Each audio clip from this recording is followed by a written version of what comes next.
अस्सलाम वालेकुम जी।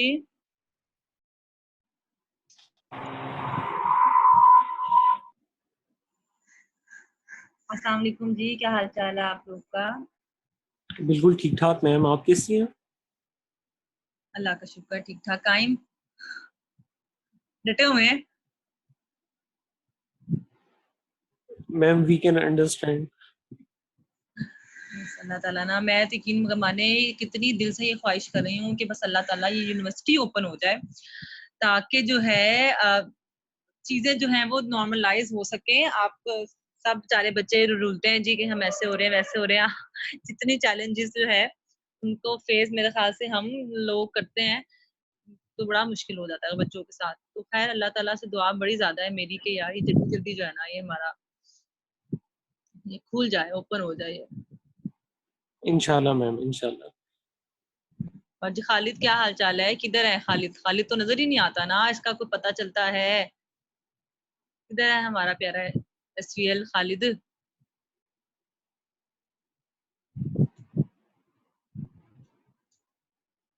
आवाज को म्यूट करके बैठा हुआ है।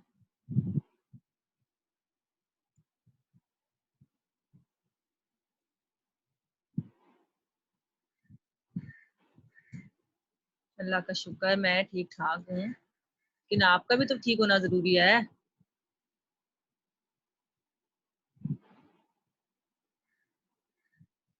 एक सेकंड मैं ना जरा स्लाइड्स निकाल रही थी।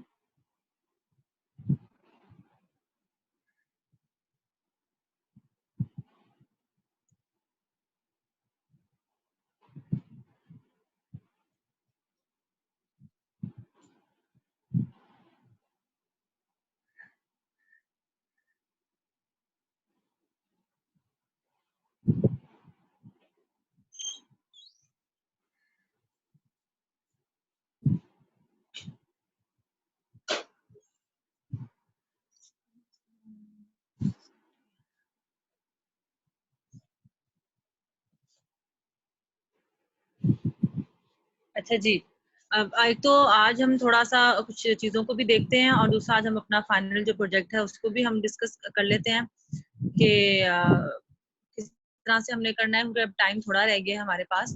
और जो है और ना उसके बाद ये कि अब टाइम भी थोड़ा है और पेपर का जो पैटर्न है आपका तो इस तरीके से हमारा होगा कि पेपर भी आप लोगों का जो है वो होगा। और क्योंकि बहुत दफा ऐसा होता है, क्योंकि जब हम प्रोजेक्ट देते हैं तो प्रोजेक्ट में 2 से 3 लोग साथ जो है वो इन्वॉल्व होते हैं। जब 2 से 3 4 लोग आपस में जो है वो इन्वॉल्व होते हैं तो उसमें ये परेशानी होती है कि काम किसी एक बच्चे ने किया होता है और जो नंबर है वो ओवरऑल जो है वो सबके लग जाते हैं। सो इस दफा जो है हमने क्योंकि हमारी अपनी डिपार्टमेंटल मीटिंग्स भी इस तरह से जूम पर चलती रहती हैं, तो हम लोगों ने यही डिसाइड किया था कि हम लोग पेपर भी जो है वो मतलब हम लेंगे। उससे ये होगा कि जब आप पेपर ले लेते हो तो फिर आपको ये पेपर तो आपको पता है कि वो ओपन बुक ही होगा हमारा। तो उसमें ये सिर्फ और सिर्फ फायदा होगा आप लोगों को कि हर इंडिविजुअल जो है हमें ये भी देखने को मिलेगा कि हर इंडिविजुअल जो है वो किस तरह से जो है वो उसके अंदर होता है। क्योंकि प्रोजेक्ट में भी तो कहीं ना कहीं आपको पता है कि वो फिर चीजें ये आ जाती हैं कि आपने जो है वो ग्रुप में करनी होती हैं चीजें। सो वहां पर थोड़ा सा जो है वो इशू जो है वो आ जाता है और फिर डेफिनेटली मार्जिन भी ज्यादा आ जाता है जब आप ग्रुप में बात करते हो। उस हवाले से फिर हम लोगों ने सोचा कि हम लोग को ओपन बुक में ये होगा कि आपको 2 से 3 सवाल जो है वो दिए जाएंगे। ठीक है, और उसके अंदर क्या होगा कि आपने जो आपको जो सवाल दिए जाएंगे उसके अंदर आप लोगों ने नेट से भी आप थोड़ा सा हेल्प ले सकते हो, जैसे कि आप ले सकते हो, लेकिन उसमें ये नहीं होगा कि बिल्कुल ही ज्यादा जो है वो अ, उस तरह से होगा कि बहुत आसान होगा आपके लिए। थोड़ा सा कॉन्सेप्चुअल क्वेश्चंस भी होंगे, मतलब 2 या 3 सवाल मेरे ख्याल से शायद मैं दूंगी। तो उसमें होगा कि आपको जो आपकी डेट होगी एग्जामिनेशन की उसके अंदर आपने उसको फिल करना होगा। और मतलब जो टाइम होगा, जो डेट, यानी कि अगर आपका फ्राइडे को डेट बनना है पेपर की तो फिर पेपर वाले दिन जो है आपने उसको जो है वो करना होगा। और जब वो हो जाएगा तो आपको हम थोड़ा सा मार्जिन देंगे टाइम का, क्योंकि आपने नेट से सर्च आउट करना होगा, थोड़ा सा उससे आपने उसको लिखना होगा। उसके बाद जो है जब आप उसको देख लोगे तो उसके बाद फिर आपने जो है उसको रीसेंड करना होगा। तो फिर रीसेंड के अंदर ये होगा कि आप जो है वो चीजें वगैरह हमें सेंड करेंगे। और उसका मैंने तरीकाकार ये सोचा था, क्योंकि देखो अब पेपर जब आएंगे तो बहुत सारे जो हैं वो हमारे पास मतलब की चीजें आएंगी, बहुत बच्चों के असाइनमेंट्स आएंगे। तो मैंने इसका सोल्यूशन ये निकाला था कि हम क्यों ना सीआर से कहें कि वो आप तमाम असाइनमेंट्स जो हैं, तमाम की तमाम जो चीजें हैं वो जमा कर ले अपने पास। ईमेल आपको, वो आपको ईमेल, जितनी चीजें हैं आप उसको ईमेल कर दो, और जो आप वो जो है एक फाइल बनाकर जो है वो मुझे सेंड कर। जैसे मैंने अभी बीएमसी कोड की जो असाइनमेंट्स लिए हैं, कुछ 20 मार्क्स की थी, तो मैंने उनको यही कहा, और उनका फाइनल प्रोजेक्ट है वो भी मैंने ऐसे ही किया है कि आपने ये करना है कि आपने तमाम जो है वो अपने एसक्यूएल को सेंड कर दी है। एसक्यूएल जो है उसकी पूरी फाइल बनाकर एक अपने नाम से सेंड कर, ताकि मैं उस फाइल को ओपन करूँ तो मुझे ये पता हो कि अच्छा यार मैंने इसको ओपन करना है। उसको ओपन करने के बाद जो है मैंने वो चीजें जो है वो एक एक बच्चे का मुझे पता होगा कौन सा मिस है, कौन सा मिस जो है वो नहीं है।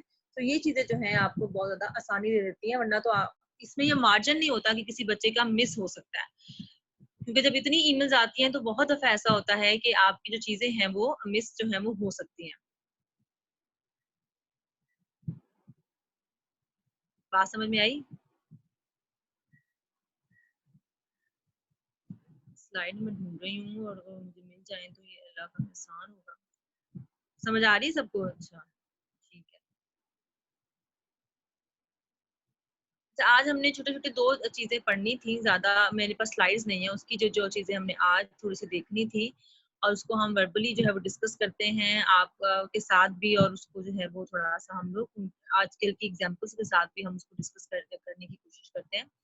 तो एक सेकेंड आप मुझे दे दीजिएगा, मैं एक चीज जो है यहाँ से जरा सर्च आउट करने की कोशिश कर रही हूँ अपनी ईमेल से। तो मुझे अगर वो मिल जाती है तो वो बड़ी अच्छी बात होती है।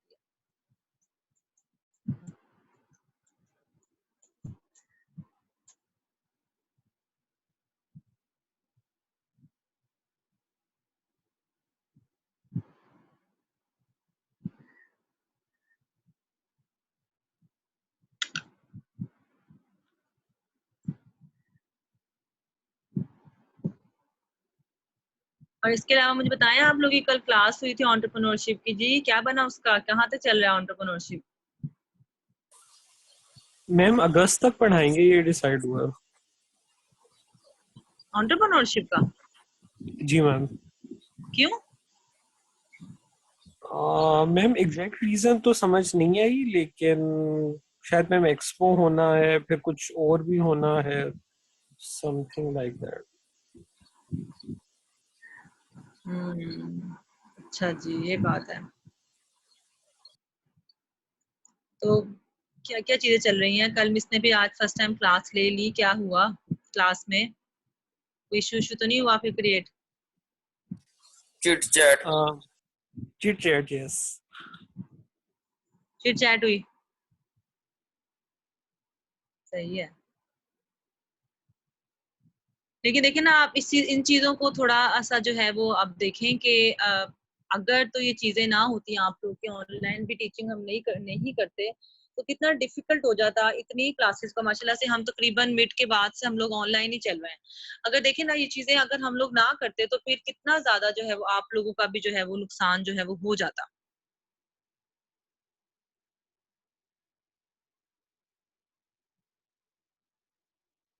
है ना? मैं सही कह रही हूँ ना?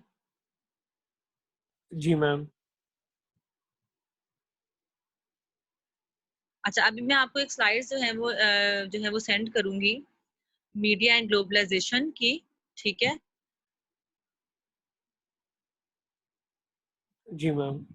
हाँ, वो अभी मैं आपको कर रही हूँ। एक्चुअली मैंने कल बड़ा कोशिश की फाइंड आउट करने की, मुझे मिल नहीं रही थी, ये मुझे आज मिली है, तो मैं आपको बस 1 मिनट में सेंड कर रही हूँ। हम पहले इसको डिस्कस कर लेते हैं, साथ एक और आर्टिकल हम डिस्कस कर लेते हैं, उसके बाद हम अपना फाइनल जो प्रोजेक्ट है उसको हम लोग डिस्कस कर लेंगे।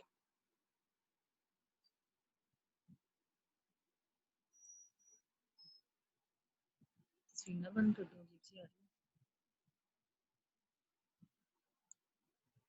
कितने लोग हैं इस टाइम यहाँ पर? 14 लोग हैं। 14 लोग हैं अभी तक, बाकी लोग कहाँ पर हैं? मैम वो सारे सो रहे होंगे।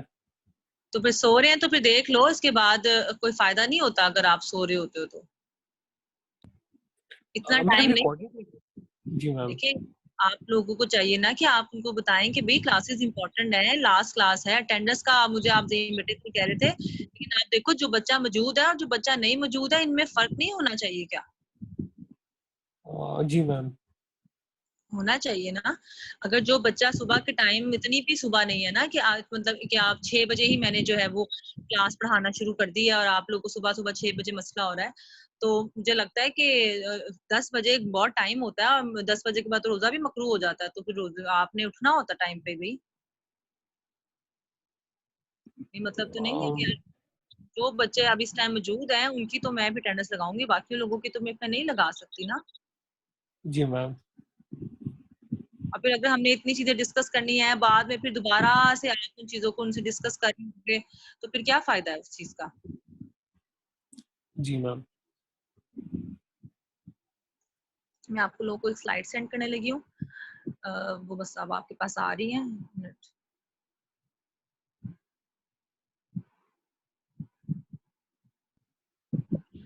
मैम एक्चुअली बीच में एक दो स्टूडेंट्स हैं जिनके इंटरनेट के इश्यूज होते हैं, तो वो लाइव लेक्चर नहीं ले पाते, लेकिन रिकॉर्डेड लेक्चर में वो रात को या मॉर्निंग में ना वो सुन पाते हैं, डाउनलोड कर पाते हैं। कुछ ऐसे वो स्टूडेंट्स हैं जो गांव में है या जहाँ पे फैसिलिटी नहीं है मैम। वो बात आपकी ठीक है बेटे, देखो पर अब देखो पॉसिबिलिटीज तो बनानी पड़ती है ना थोड़ी सी। अगर आप हो, फिर अब आपको पता है कि आगे जो सिचुएशन, देखो मैंने आपको एक स्लाइड सेंड किया, आप उसको ओपन करो। देखो वो जी बात मैम। आपकी बिल्कुल ठीक है। अब जो सिचुएशन है उसके अंदर फिलहाल के लिए हमें ऑनलाइन ही जो है वो चलना पड़ रहा है, तो मुझे लगता है कि थोड़ा सा फिर हम लोगों को जो है वो देखना चाहिए ना। चलो खैर नहीं, देख लेते हैं।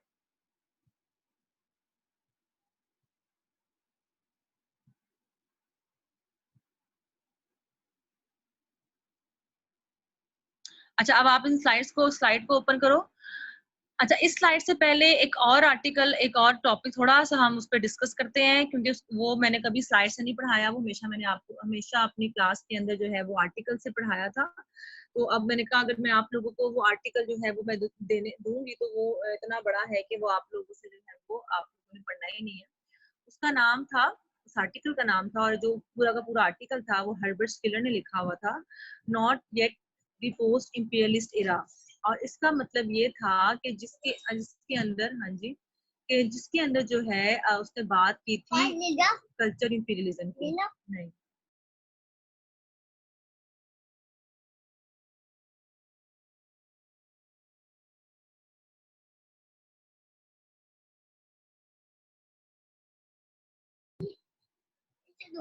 हाँ जाओ देख कर आओ।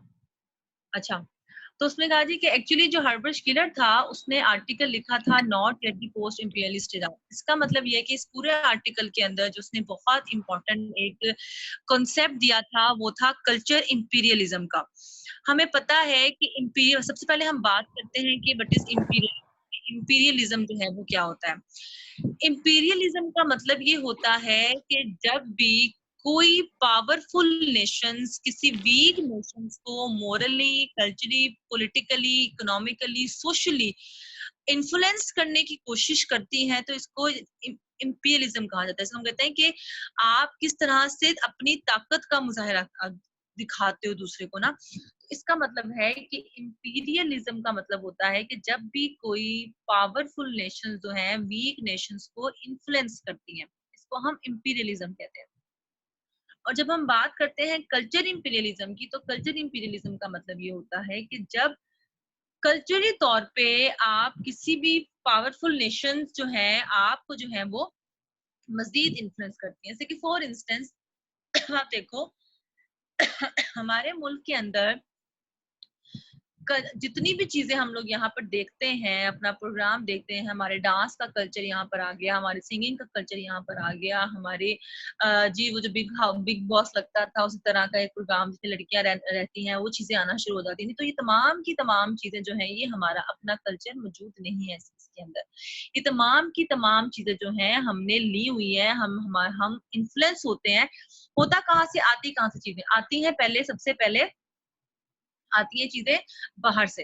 यानी कि पहले हॉलीवुड में ये चीजें आई, जैसे फर्ज करो अमेरिकन आइडल आया, अमेरिकन आइडल के बाद इंडियन आइडल आ गया, इंडियन आइडल के बाद ही पाकिस्तान आइडल आ गया। इसका मतलब है कि तमाम चीजें हमारे पास कहीं ना कहीं से होकर आ रही होती हैं। और फिर हम उसको देखो, या तो हम कोई नई चीज लेकर आए, हम उसी तरह का फॉर्मेट, उसी तरह का म्यूजिक, उसी तरह की चीजें हम कर रहे होते हैं। इसका मतलब ये होता है कि तमाम की तमाम चीजें जो हैं वो हम लोग इन्फ्लुएंस हो रहे हैं उन चीजों से। फिर हमारे यहाँ पर जो कल्चर भी है वो हाइब्रिड कल्चर है। हाइब्रिड कल्चर का मतलब ये होता है कि जो एक कल्चर नहीं है, हाइब्रिड कल्चर का मतलब है कि एक से ज्यादा कल्चर।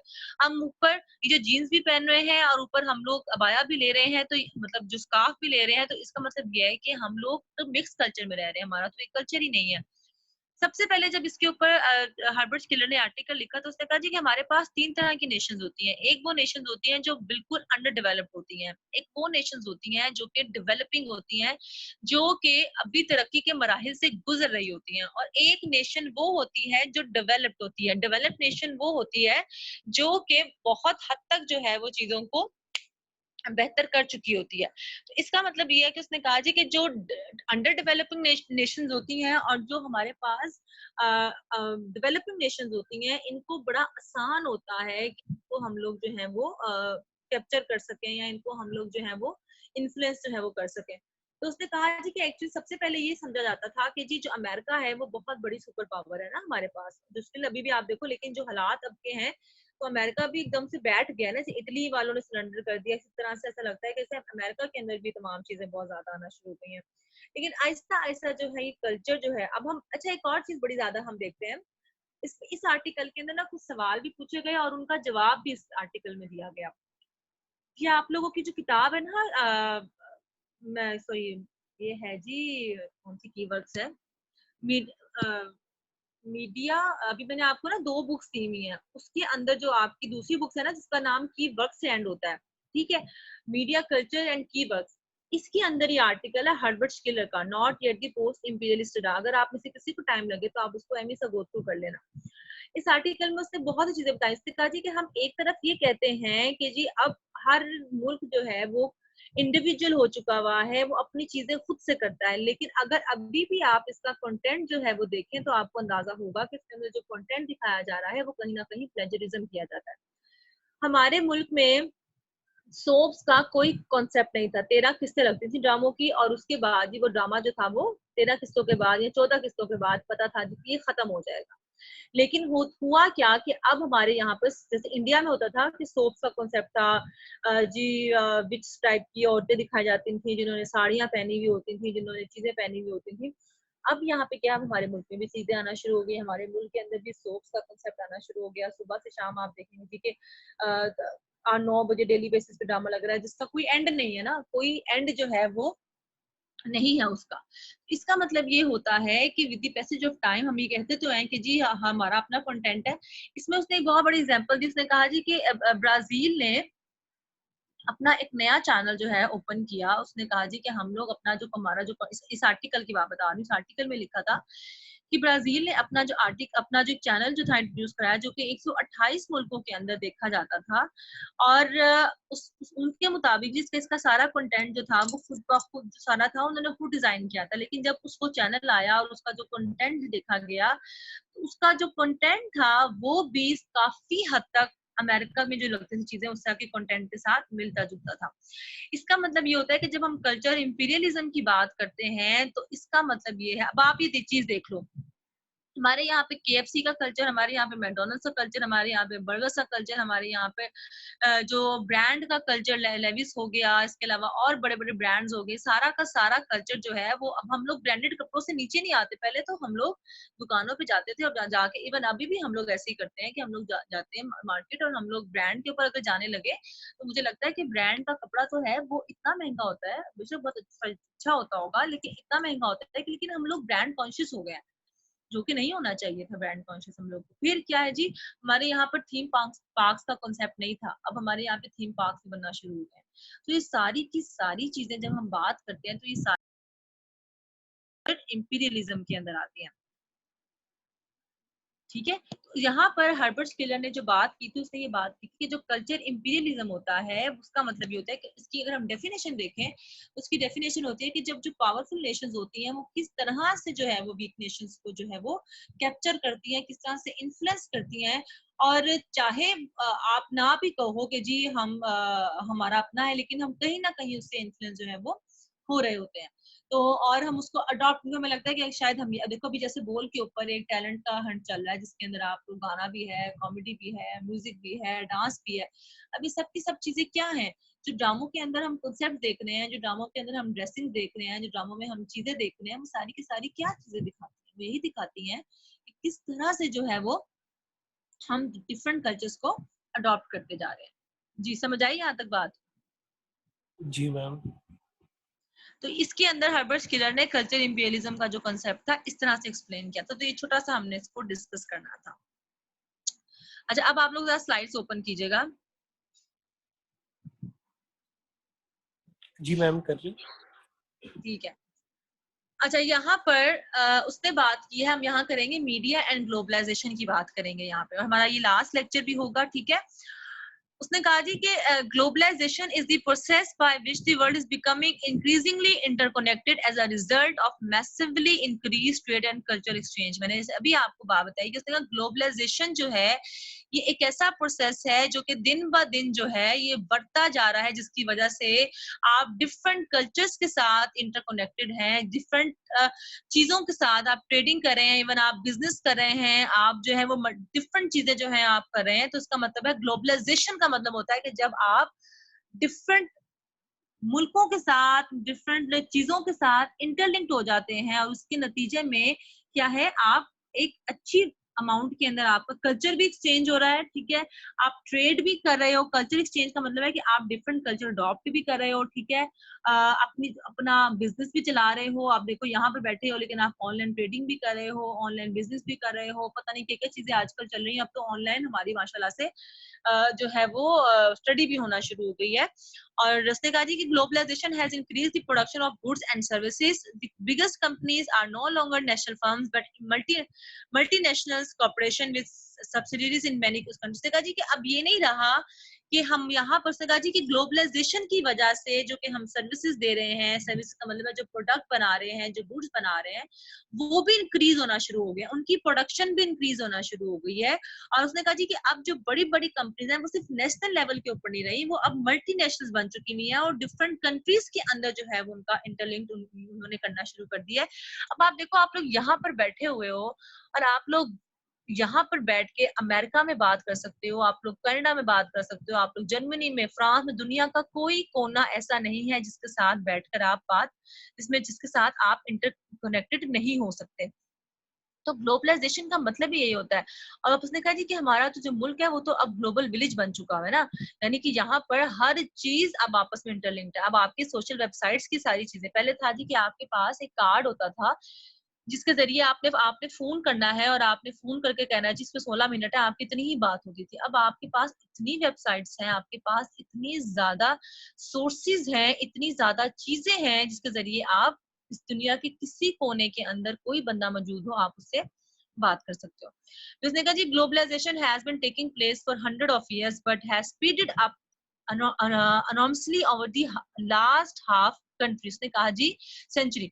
उसने कहा जी कि बहुत ज्यादा जो है ये काफी अरसे से जो है ग्लोबलाइजेशन का जो है वो अमल चलता आ रहा है, लेकिन अभी कुछ ऐसा हाफ सेंचुरी से हुआ है कि जिसके अंदर एक्सट्रीमली कह लो कि स्पीडली जो है ये एक्सट्रीम पे चलना शुरू हो गया है। जैसे जैसे हमारी टेक्नोलॉजी इंक्रीज होना शुरू हुई है, इसी तरह से ये चीजें जो है ये बहुत ज्यादा स्पीड में जो है वो बढ़ना शुरू हो गई है। फिर उसने कहा जी कि ग्लोबलाइजेशन का रिजल्ट क्या होता है कि जी इंक्रीज होता है आपका इंटरनेशनल ट्रेड, आप इंटरनेशनल ट्रेड कर सकते हो, बिजनेस कर सकते हो। Company operating in more than one country, की एक जो कंपनी है, फर्ज करें कि मैं यहाँ पर बाहर जो लोग हैं अमेरिका में या इंग्लैंड में जो लोग रहते हैं, वहां पे ये बड़ा इशू होता होगा जी कि वहां पर स्टिचिंग का जो कपड़े शपड़े होते हैं वहां का थोड़ा इशू ना होते हैं वहां पे लोग भी, लेकिन वैसे तो लोग सोचते हैं कि चलो यार यहाँ से अगर हम कपड़े सिलवा कर, यहाँ बड़ा अच्छा कोई दर्जी है, चलो जी यहाँ से हम कपड़े सिलवा कर बाहर भेजना शुरू करेंगे, हमें भी कुछ बचना शुरू होगा। तो इसका मतलब है कि आपकी जो कंपनी है जो स्टिच करती है चीजें, वो डिफरेंट कंट्रीज के अंदर भी जो है वो काम कर सकती है, और सिर्फ ये नहीं कि एक में, मोर देन वन कंट्री में आप जाकर अपना बिजनेस स्टार्ट कर सकते हो। फिर उसने कहा जी greater dependence on the global economy. फिर उसने कहा जी कि यहाँ पर आपकी फिर जब देखो जैसे जैसे आपका पैसा बढ़ना शुरू होता है, आप काम करना शुरू होते हो, आपकी जो है वो चीजें जो है वो बेहतर होना शुरू हो जाती हैं और आपकी जो बेहतर इकोनॉमी जो है वो भी थोड़ी सी डिपेंडेंसी की तरफ चली जाती है ना, आपके पास थोड़ा पैसा आना शुरू होता है। उसने कहा कि free movement of capital, goods and services, recognition of companies such as McDonald's ने कहा जी कि आप देखो फ्री मूवमेंट्स है, आप यहाँ से जाके अपना जो है वो बाहर जाकर अपनी सर्विसेज भी प्रोवाइड कर सकते हो, बहुत सी चीजें बना सकते हो, देन आपको रिकग्निशन मिलती है कंपनीज को। अब मैकडॉनल्ड्स है वहां पर चल रहा है बहुत ज्यादा, यहाँ पे भी उसकी एक ब्रांच आ गई, डिफरेंट तरह के ब्रांड्स हैं उनकी ब्रांच यहाँ पर भी आना शुरू हो गई। इसका मतलब है कि यार वो भी यहाँ पर चीजें लेकर आए, हमारे लोग भी बाहर लेके गए, तो इसका मतलब है कि ग्लोबलाइजेशन का अमल जो है वो एक अच्छी तरह से चलना शुरू हो गया। समझ आई यहाँ तक बात? जी मैम। और किसी को जो नहीं आई है प्लीज बताइएगा। मैम मैं एक बात कहना चाहूंगा, ग्लोबलाइजेशन में हमने एक्सचेंज ऑफ कल्चर पढ़ा, but ma'am exchange of culture तो हमारे होता ही नहीं, हमारे यहाँ तो सिर्फ अंडर डेवलप कंट्री से इन्फ्लुएंस होते हैं। कभी हमने नहीं देखा कि भाई गोरों ने पाए खाने शुरू कर दी हो या निहारी खानी शुरू कर दी या नहीं, उन्होंने लेकिन सलवार कमीज फैसल पहननी शुरू फैसल कर दी पता हो। क्या होता है? नहीं, मैं बताती हूँ। देखो फैसल ऐसे नहीं होता कि हम बहुत एक्सचेंज करें, लेकिन जब हम बाहर जाते हैं, जब हमारे साथ कोई फर्ज का जैसे कि यहाँ पर कोई बंदा आता है, जब बाहर से कोई यहाँ पे कोई बंदा पढ़ने आता है और वो इस कल्चर के अंदर रहता है, तो वो बहुत सी चीजें हमारे कल्चर की अडॉप्ट करता है। वो यहाँ पे बैठ के अपना गंदा चंदा खाना तो नहीं खा सकता, डेफिनेटली वो चीज तो नहीं मिलती ना। एक बात है, जब हम बाहर जाते हैं, जब हमारे साथ कोई इंटरलिंक्ड होता है, जब हमारे साथ कोई होता है, तो वहां पे कल्चर का एक्सचेंज जरूर होता है।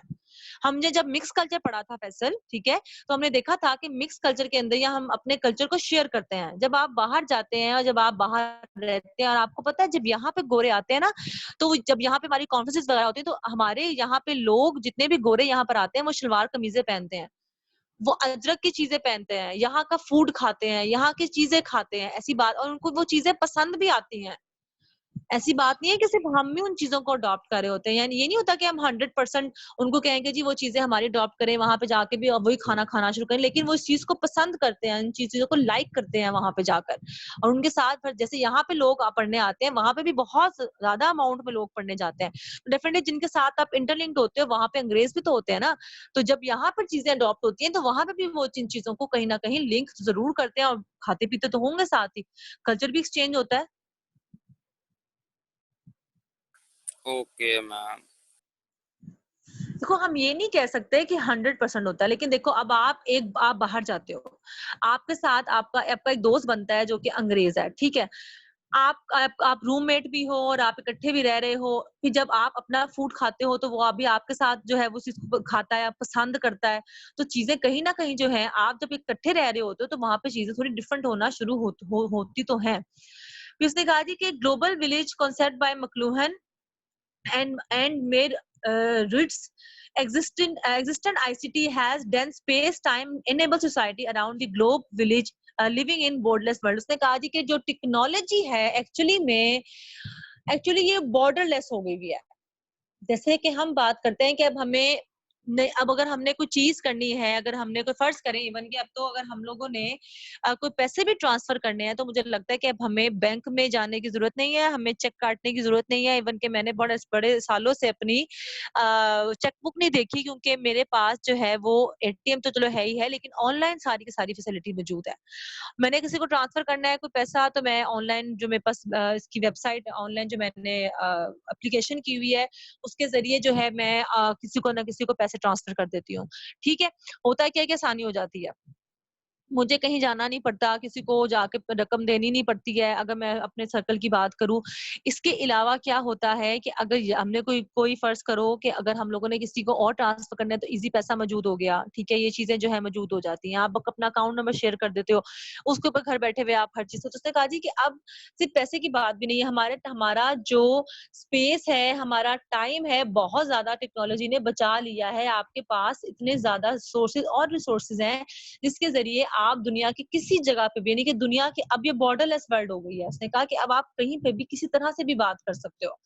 United Nation itself has encouraged member countries to invest in digital technology as a way to achieve its millennium development goal. अभी हम पढ़ेंगे कि ये क्या होते हैं। उसने कहा जी कि यूनाइटेड नेशन खुद इनकरेज करता है, देखो अब हमारे यहाँ पर सब चीजें टेक्नोलॉजी बेस्ड है, हर चीज के अंदर टेक्नोलॉजी आ गई है। आपने बात करनी है, जैसे अब हम बात कर रहे हैं मोबाइल, मैं इवन कि आप देखो, मैं एक छोटी सी डिवाइस है मोबाइल, जिससे मैं बात कर रही हूँ, और उस मोबाइल के जरिए मैं 60-70 बच्चों के साथ भी एक टाइम के अंदर इंटरकनेक्ट हो सकती हूँ। ठीक है, तो ये एक टेक्नोलॉजी है जिसके जरिए हमारा टाइम भी बच रहा है, हमें कहीं जाना भी नहीं पड़ा, हमें यूनिवर्सिटी इतनी दूर जाना नहीं पड़ा है क्लास के लिए। सुबह से आप उठते हैं, फिर आप जाते हैं, अगर आप रोजों में भी आना पड़ता तो आप 6 बजे उठते, आप जाते और आप जाके क्लास पढ़ते, उसके बाद आप 11-10-12 बजे घर वापस आते, तो अब आपका टाइम भी बच रहा है, टेक्नोलॉजी भी इन्वॉल्व हो गई, और हम लोग आमने सामने भी हैं और हम लोग बात भी कर रहे हैं। तो ये टेक्नोलॉजी है ना, जो कि जिसके इन्वॉल्वमेंट की वजह से जो है वो ग्लोबलाइजेशन का अमल जो है वो ज्यादा बढ़ना शुरू हो गया। जी, यहाँ तक कोई सवाल?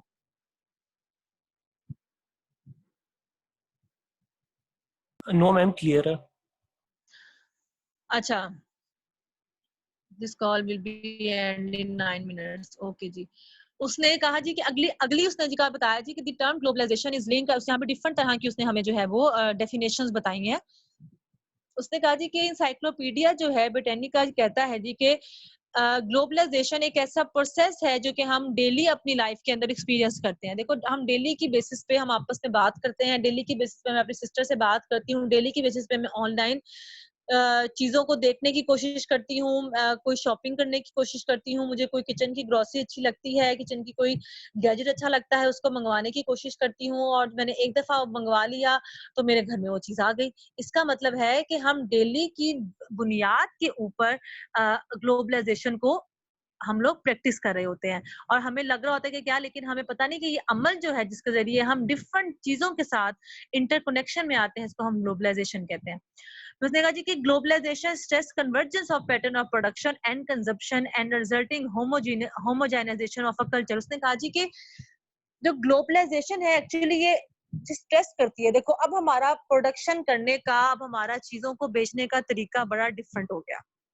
मैं 2-4 दिन पहले कोरोना का जो सिचुएशन चल रही है, सारी दुकानें बंद हैं, सारे बंदे बेचारे टाउनशिप के बाहर, मेरा अभी चक्कर लगा कुछ दिन पहले, सारे बंदे टाउनशिप के बाहर बैठे हुए थे, जितने मालिक थे, दुकानें बंद थी और सारे बाहर बैठे हुए थे कि शायद कोई कस्टमर आए तो हम यहाँ पर जो है वो दुकान खोल लें और जाकर उसको अपना कोई ना कोई चीज जो है हम परचेज हमसे कर ले, और हमारा कोई ना कोई जो है इनकम का सोर्स बन सके। इसके अलावा मैंने बड़ी दुकानों के ऊपर ये बैनर लगा जो था लगा हुआ देखा कि जी आप ऑनलाइन शॉपिंग कर सकते हैं, इस नंबर पर कांटेक्ट करें। अब इसका मतलब ये है कि हमारा जो तरीकाकार था कन्वर्ट हो चुका है ऑनलाइन बिजनेस के अंदर। जितनी चीजें, सारे ब्रांड की दुकानें बंद हैं और वो सिर्फ एक ही बात कर रहे हैं, stay home and keep shopping या टेक शॉपिंग, जो भी उनका जो है वो एक स्लोगन सा बना हुआ था जो मैंने एक दो देखे हैं।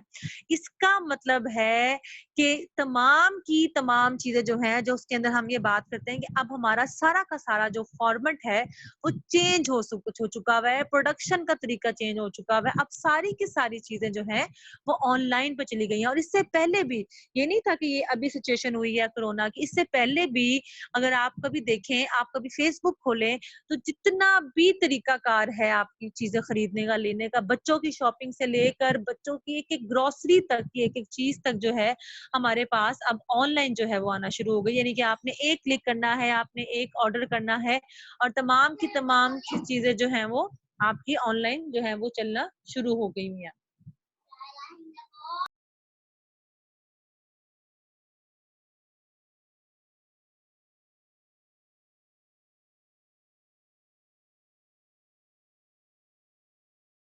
अच्छा, उसके बाद ने कहा जी कि globalisation has the potential to take many diverse form. उसने कहा वही वाली बात है कि अब ग्लोबलाइजेशन, हाँ लगा दो, ग्लोबलाइजेशन जो है वो काफी ज्यादा हमें पोटेंशियल है, ये डिफरेंट डिफरेंट तरह से, ठीक है रहने दो, डिफरेंट डिफरेंट तरह से जो है वो हमारे सामने आती है। तो उसने कहा जी globalization refer to increase global connectivity, integration and interdependence in the मीरा बेटे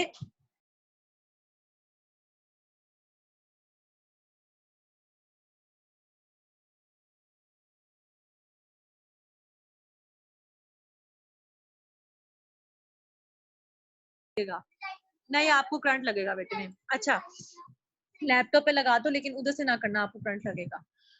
अच्छा, जिसने कहा जी कि यहाँ पर अगर हम बात करते हैं जी टेक्नोलॉजी की, तो उसने कहा जी कि economically, socially, technologically, cultural, political and ecological sphere जो है हमारा यहाँ पर आ जाता है। उसने कहा जी अगर हम इकोलॉजिकल की बात करें तो ये एनवायरमेंटल होता है, इसको हम नेचुरल कहते हैं। इसका मतलब है कि हर चीज, हाँ पढ़ते हैं, मैं पढ़ा लूँ, मैं आपको पढ़ाती हूँ। उसके बाद अब बाबा के साथ जाके ना कलर करो, उनको 6, 7, 8 लिख कर दिखाओ, मैं आ रही हूँ। ठीक है, मामा ने लिखा हुआ ना, आप भी लिख के दिखाओ बाबा को, मैं आ रही हूँ। अच्छा, उसके बाद सॉरी भी माजरत, साथ साथ ये चीजें भी चलती हैं मेरी जगह मेरे घर पे। अच्छा, फिर यहाँ पर उसने कहा जी अच्छा जी कहाँ थी मैं, सॉरी।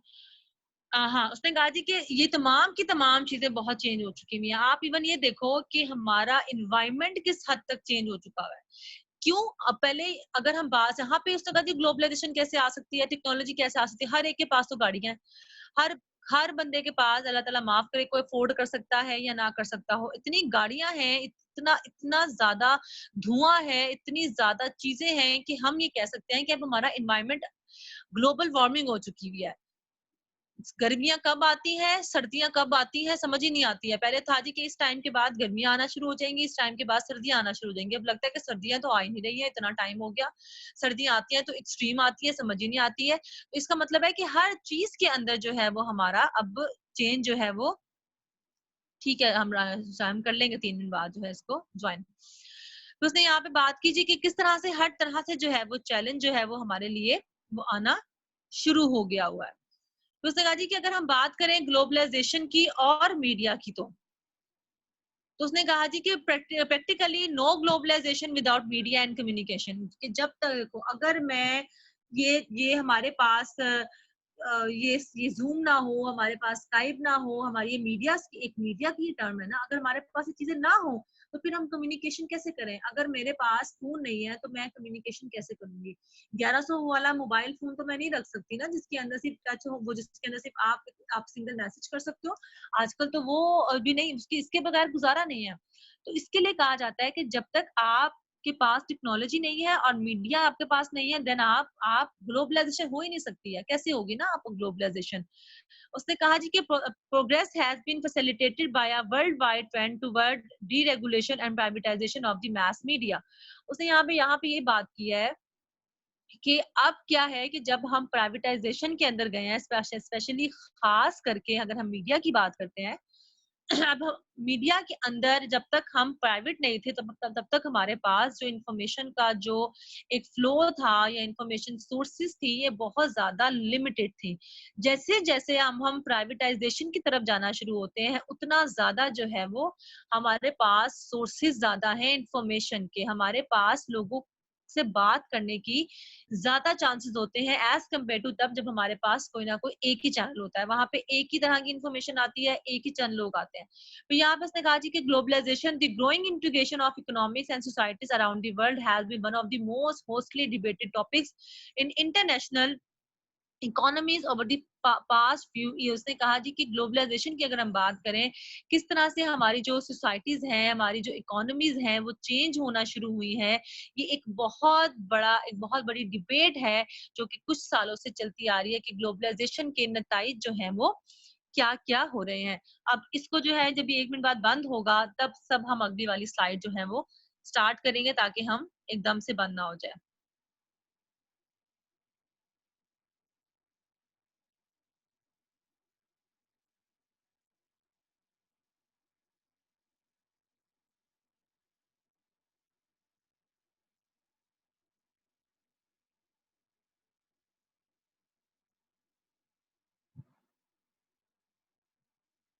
यहाँ तक किसी को कोई जो है वो मसले मसाइल?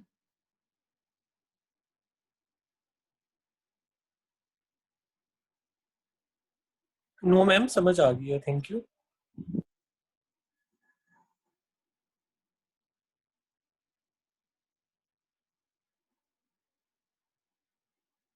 ठीक है, अब जब दोबारा से रीस्टार्ट होगा तो फिर हम इसको जो है वो अगला देखेंगे।